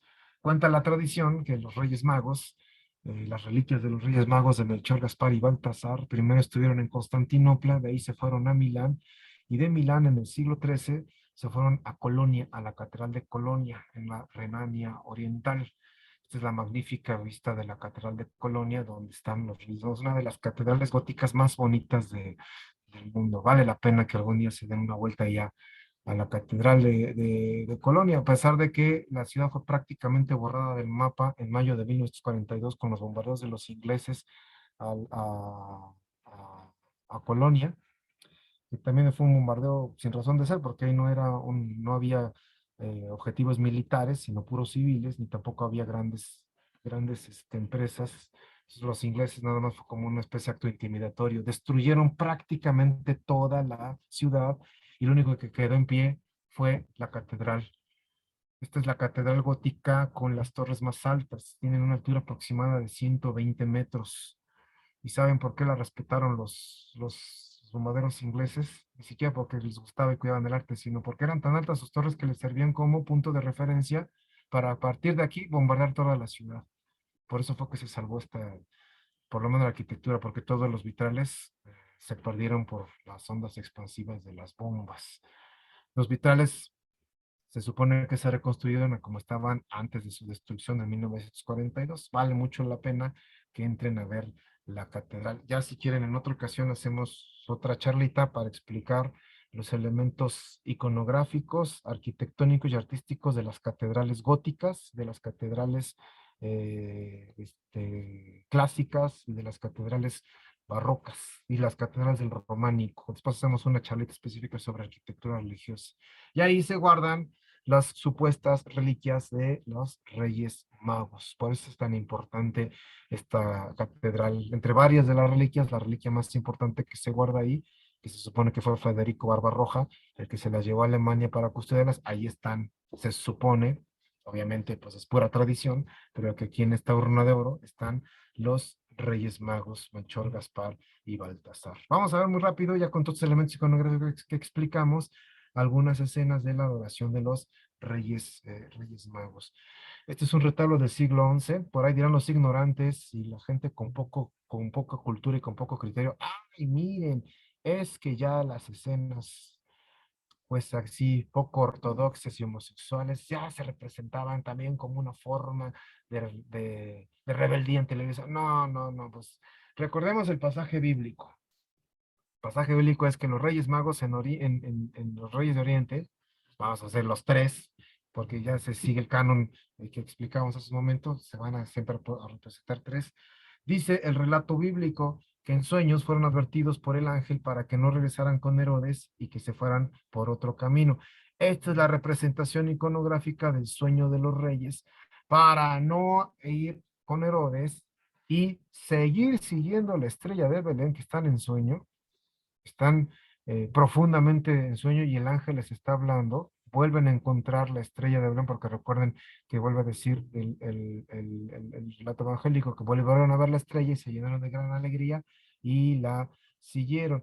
Y esta manta, no es que estén ahí cobijaditos, muy rejuntitos, dándose cariño el uno con el otro, no, sino que van juntos.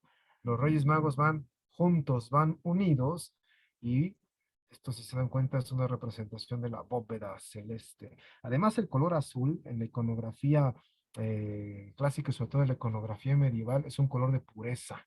Por eso la Virgen la ponen con color azul. Esta es una escena también a mí me gusta mucho, muy bonita porque es representación de esto, ¿no? O sea, es la pureza, como en esa buena intención que tienen los reyes, en sueño, el ángel les advierte, no vayan por ese momento. ¿Cuántas veces nosotros también a veces no escuchamos con esa pureza que debemos, en ese sueño, en esa meditación, en esa profundidad, la advertencia, no vayas para allá, vete por otro lado? Y nos despertamos y ¿qué hacemos? Lo contrario que se nos dice, ¿no? Esta es una interpretación muy, muy, muy personal, muy servidor, pero por eso esta imagen a mí me gusta en particular.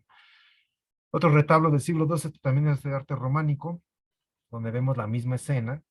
Insisto, no es la representación del nacimiento, la escena de la Epifanía es hablarle a las demás naciones, donde se sigue el canon que habíamos dicho de Occidente, los tres Reyes Magos, que incluso hasta ven, aparecen sus nombres. Aquí está Gaspar, aquí está Melchor, aquí está Baltasar. Parece que estoy cantando el villancico. Aquí se ven claramente, pero aquí lo bonito es que incorporan la figura de San José, pero rescatando ese elemento iconográfico que, decíamos, en la escena del nacimiento siempre se representa a San José meditando, a San José pensando, a San José con cierta pesadumbre, ¿no? Pero aquí los vemos la típica escena de Epifanía, ¿no? Los magos de Oriente aproximándose presentando sus regalos al niño Jesús. Aquí tenemos otra muy bonita de Giotto, de que ya lo habíamos visto, el más importante pintor con el que, digamos así, inicia un nuevo periodo artístico, pictórico, donde se ve la escena de la Virgen presentando al niño y se le reconoce, decíamos hace un momento, se postra en sentido de adoración, los magos, los sabios, los ricos, los de lejos, los entendidos, a diferencia de lo que hemos explicado hace un momento, el pueblo de Israel, los humildes, los sencillos, los pobres, porque Dios se expresa y se manifiesta para todos, no solamente para unos cuantos. Y aquí recuperamos algunos de los elementos que ya hemos visto iconográficos, ¿no? El niño vendado, los reyes magos en tres escenas o tres imágenes o tres edades, un adulto mayor, un adulto maduro, un joven. ¿Por qué se empieza a representar ya con el camello, con el elefante? Es decir, fauna exótica, fauna que no existía. Volvemos a lo mismo, porque esto es un acontecimiento, un misterio que se da para todos, y esto alcanza a toda la creación. No nada más incluso hasta la creación animal de la que conocemos, sino la de lejos. El nacimiento de Jesús es para toda la creación, para toda la humanidad, para todo lo por él creado. Por eso también hay representaciones de caballos, de otro tipo de faunas, como este cuadro de Gentile da Fabriano, donde se ve esta escena. Es muy bonita, insisto, esta escena, porque aquí es el reconocimiento de lo que es Dios nuestro Señor. O sea, el niño es Dios. Y aquí está la escena postrándose en actitud de adoración. Y esta es muy bonita porque aquí se juntan todos los elementos iconográficos, la escena del nacimiento y la escena de la Epifanía. Este cuadro está muy bonito. También te lo van a encontrar en el Museo Nacional del Prado, de mi pintor favorito renacentista, Botticelli. También la misma escena donde vemos los elementos iconográficos, la Virgen presentando al niño que se da a conocer, se manifiesta, si se dan cuenta, en casi todos el niño está como hablándoles. El niño se está dirigiendo a ellos. El niño se está mirándolos porque se está manifestando. Esa es la epifanía. La Virgen lo presenta, pero es el niño quien se manifiesta, es el niño quien los toca, es el niño quien se hace presente. Aquí, como se dan cuenta, aquí está el niño bendiciéndolo. Aquí están aproximándose a los reyes que le están adorando. Esto también muy bonita porque es la conjunción de los otros elementos pictóricos que habíamos platicado. Este de Durero que es precioso, este está en el Museo de Amberes. Vemos la misma escena, ¿no? El mismo elemento iconográfico, el niño que se manifiesta, que se acerca, que se aproxima a quien viene de lejos a adorarlo, a todas las culturas, a todas las edades, a todos los que no son de Israel, porque Dios se manifiesta para absolutamente todos. Y este es precioso, porque además de que es mi pintor español favorito, Diego Velázquez, este cuadro lo van a encontrar aquí en México, este lo tenemos aquí en México, este está aquí en el Museo Sumaya, en la Ciudad de México, para que lo vayan a ver, la adoración de los magos de Diego Velázquez. Y vemos la misma escena, ¿no? La misma iconografía, el mismo elemento iconográfico. Cada autor le da su propia interpretación, pero en todas están presentes estos elementos iconográficos de los que hemos hablado. Los Reyes Magos, las tres edades, los tres colores, las tres culturas, aproximándose a la Virgen, a la sede sapiense, a la Teótocos, que está presentando al niño y es él quien se manifiesta, es él quien lo recibe, es él quien se está aproximando. No es la Virgen ni es José quien habla, es el niño. Esa es la epifanía. Son los que vienen de lejos a adorarlo, son los que vienen de lejos a postrarse. Esta última escena de Pedro Pablo Rubens, la adoración de los magos, igual, de lejos vienen todos, ¿no? Ya decíamos, cargando incluso elementos exóticos, elementos de fuera, se van aproximando para adorarle, y es Él quien se aproxima, es Él quien nos toca, es Él quien nos recibe. La Virgen en este momento se convierte en un elemento secundario, solamente lo presenta, pero es Jesús, el niño quien habla, quien se manifiesta. Esto es precioso que está en el Museo del Prado. Aquí también el niño, con esa ternura vale la pena aproximarnos aquí. El niño es presentado por María, y aquí lo que hace Velázquez es incluso hasta representar a los magos con los elementos de vestimenta de aquella época. Al mulato, al negrito, incluso siendo como esclavo, como eran en aquella época, le pone vestimentas de señor. El joven, el adulto y el anciano, que se aproximan, se acercan, le presentan, vienen de lejos a ver al que se manifiesta. Y vean, nuevamente la escena central sigue siendo el niño y los pastores. La Virgen lo sostiene y lo presenta, pero todos los demás son elementos secundarios, son elementos que lo contemplan. ¿Qué podemos concluir de esta pequeñita charla que acabamos de darles? Bueno, decíamos, entender el arte es otra forma de sublimar el espíritu. Y espero que con estos elementos que acabamos nosotros de explicar ahora, tengan más fundamentos para aproximarse a comprender, a interpretar de mejor forma los cuadros que vemos, y no dejarnos llevar simplemente, digo, es muy bonita la tradición, es muy bonita el imaginario colectivo, pero pues lo que estamos celebrando fue un hecho fáctico, histórico, cronológico, sino hay que darle esta interpretación espiritual teológica que gracias al arte le podemos entender mejor. Y cuando vemos, identificamos y conocemos estos elementos artísticos, creo yo, tenemos más fundamentos para darle una lectura más espiritual, más contemplativa, o como lo haría Santa Teresa, ¿no? Más mística. El arte puede ser otro medio también para llevar el espíritu y aproximarnos hacia el misterio que nos presenta el arte. No es solamente identificar el arte por lo pictórico, por lo gráfico, por el color, sino qué se está representando. Y vale la pena siempre volver en estas épocas como la que estamos viendo ahorita, la época de Navidad y de Año Nuevo y de Epifanía, volver al arte, porque es a través del arte como también podemos nosotros encontrarnos con otra vía para aproximarnos, contemplar, meditar y hacer nuestro el misterio del nacimiento de nuestro Señor, ese potentado de Dios, ese todopoderoso que decidió hacerse frágil, decidió nacer para padecer y para morir por todos nosotros, para todos, para los judíos y los no judíos, para los cercanos y para los lejanos. Y también podemos a meditar qué nos está diciendo, cómo se nos ha manifestado Dios y cómo respondemos y qué regalos son los que les queremos dar, ¿no?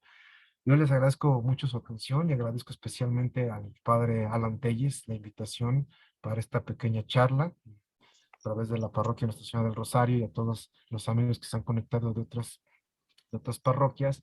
Muchísimas gracias. Espero que estos temas que aquí analizamos hayan sido de su interés, y sobre todo que los hayamos dejado con otros elementos de lectura para que puedan tener más criterios y mejores criterios interpretativos para ver esta iconografía navideña de la cual todavía estamos participando. Y pues vale la pena, aquí como está, pues hoy estamos vísperas de Reyes Magos. Y vienen los Reyes Magos. Yo ya soy una persona grande, yo llegué al cuarto piso, pero yo no dejo de creer en los Reyes, la tradición que mis padres, que paz descansen, buscaron esa ilusión que teníamos desde niños, queríamos llevarlos. Hagan hoy su carta a los Reyes, pidan a los Reyes, pídanle de corazón. Yo creo que pidiendo salud ya podemos pedir todo, pero también ofrézcanle como los Reyes al niño sus regalos, presentes, y no perdamos la ilusión. Ya explicamos que todo este momento etnográfico forma parte de la tradición, y mantengamos la tradición. Entonces hoy salgan, reciban a los Reyes Magos en su casa, hablan de las puertas, porque ustedes también son reyes, que van a adorar.